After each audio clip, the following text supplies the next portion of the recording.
Di zaman Jokowi selaku presiden ke-7 ini, pada tahun atau pada periode yang kedua, luar biasa sekali.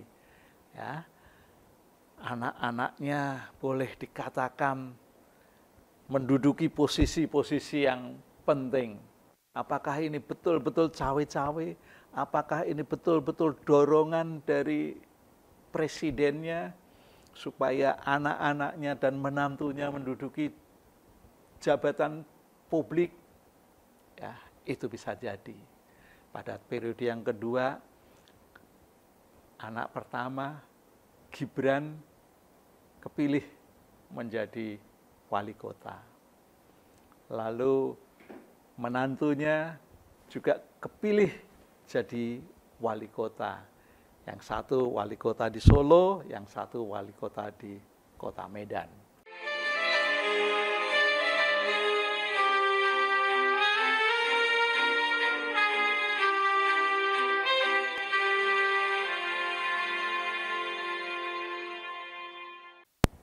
Indonesia merdeka sejak 1945 sampai sekarang tahun 2024. Artinya sudah 79 tahun Indonesia merdeka. Tapi presiden yang terpilih sejak dari awal sampai sekarang belum sampai 10 orang, baru 7 orang.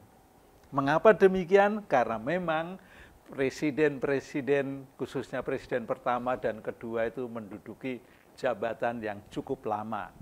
Ya, presiden pertama Bung Karno, ya, itu sampai 20 tahun lebih, sedangkan presiden kedua Soeharto itu mencapai 30 tahun lebih, ya, sudah 50 tahun kan itu berarti.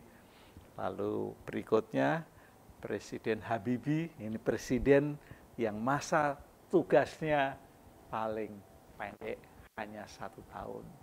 Lalu dilanjutkan dengan Presiden Gus Dur, Abdul Rahman Wahid itu, ya, itu hanya 2 tahun, ya, masih zaman dipilih oleh MPR. Lalu dilanjutkan dengan Megawati Soekarno Putri, itu hanya 3 tahun. Berikutnya di masa demokrasi itu mulai ada aturan pemilihan presiden secara langsung, terbuka, ya, itu SBY, Susilo Bambang Yudhoyono, 2 periode 10 tahun berarti. Lalu dilanjutkan dengan Joko Widodo, Jokowi, ini juga boleh dikatakan 10 tahun karena Oktober nanti akan selesai.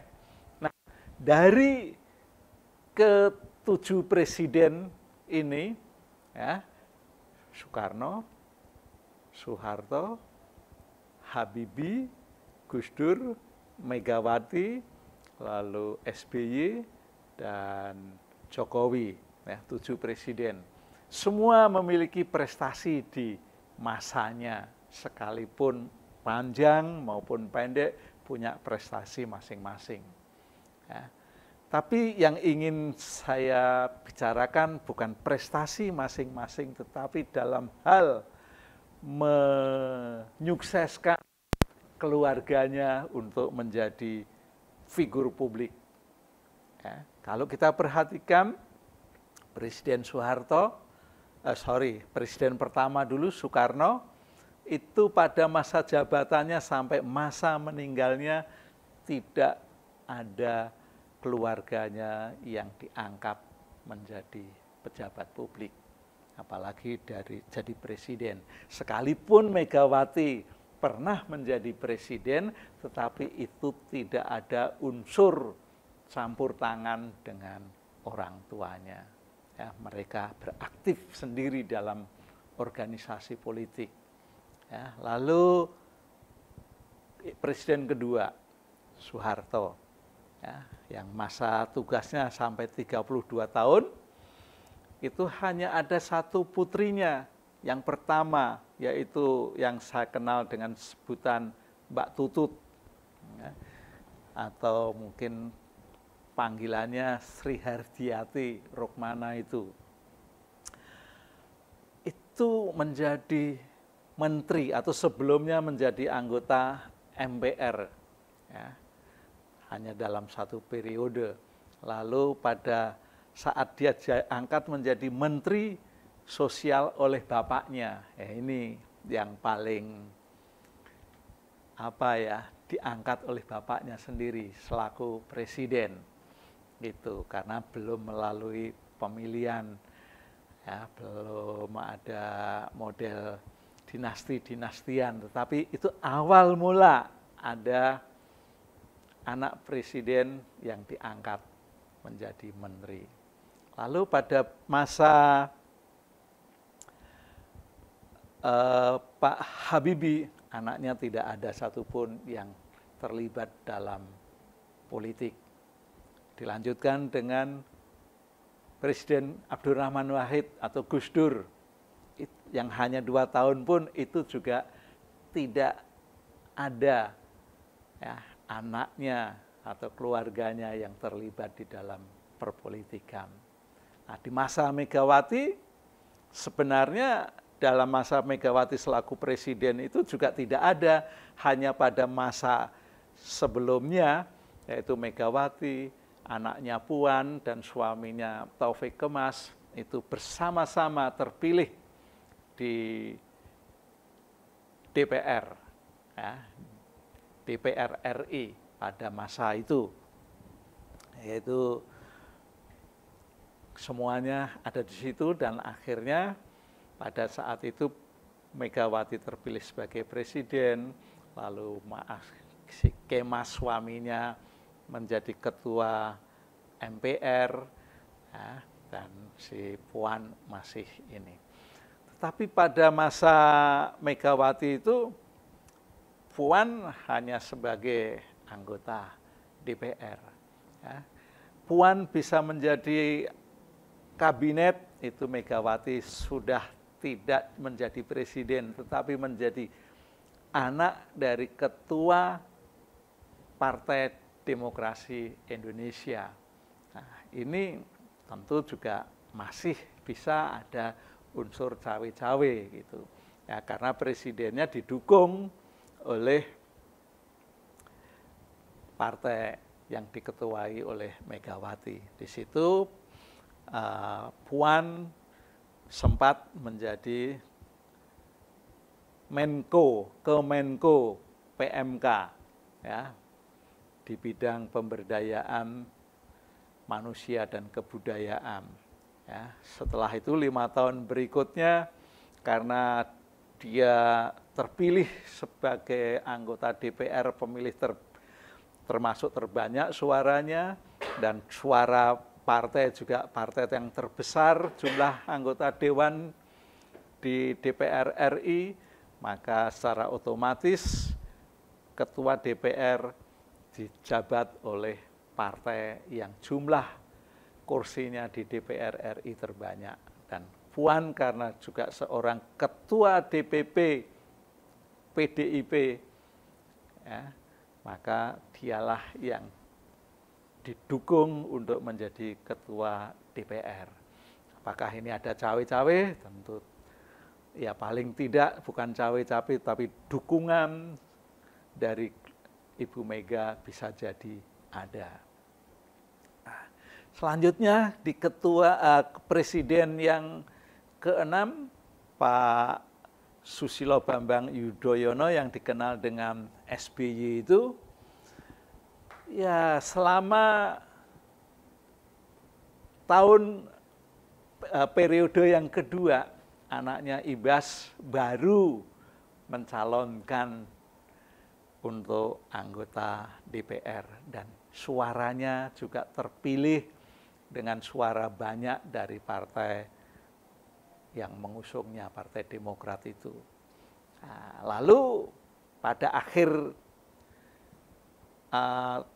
awal tahun 2023 ini, anak kandungnya yang Harimurti Yudhoyono atau AHY itu keangkat oleh Presiden Jokowi menjadi menteri ya, di bidang pertanahan itu, dan prestasinya boleh dikatakan lumayan ya, karena bisa menekan orang-orang yang berkecimpung atau istilahnya mungkin makelar atau mungkin apa ya Pak ya? Tahu nggak istilah yang jadi calo? Wah, bahasa kasar itu kalau.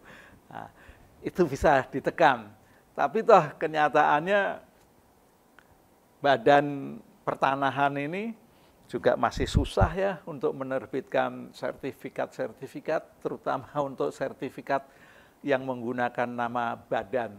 Wah, itu luar biasa. Lamanya bukan main, biayanya juga sangat luar biasa tingginya. Itu kalau untuk urusan badan. Tapi kalau memang untuk yang pribadi-pribadi, sertifikat hak milik tanah, karena ada program dari pemerintah, nah itu lumayanlah agak lancar gitu. Sekarang sudah mencapai sekian ratus juta gitu. Tapi yang badan-badan ini dong perlu diperhatikan juga. Jangan sampai badan yang nirlaba pun harus mengeluarkan uang yang jumlahnya luar biasa. Menurut saya loh ya, luar biasa itu karena memang jumlahnya cukup fantastis. Nah, di zaman Jokowi selaku presiden ke-7 ini, pada tahun atau pada periode yang kedua, luar biasa sekali. Ya, anak-anaknya boleh dikatakan menduduki posisi-posisi yang penting. Apakah ini betul-betul cawe-cawe? Apakah ini betul-betul dorongan dari presidennya supaya anak-anaknya dan menantunya menduduki jabatan publik? Ya, itu bisa jadi. Pada periode yang kedua, anak pertama Gibran kepilih menjadi wali kota. Lalu menantunya juga kepilih jadi wali kota. Yang satu wali kota di Solo, yang satu wali kota di Kota Medan. Nah, pada masa akhir jabatannya ini yang luar biasa sekali. Ya.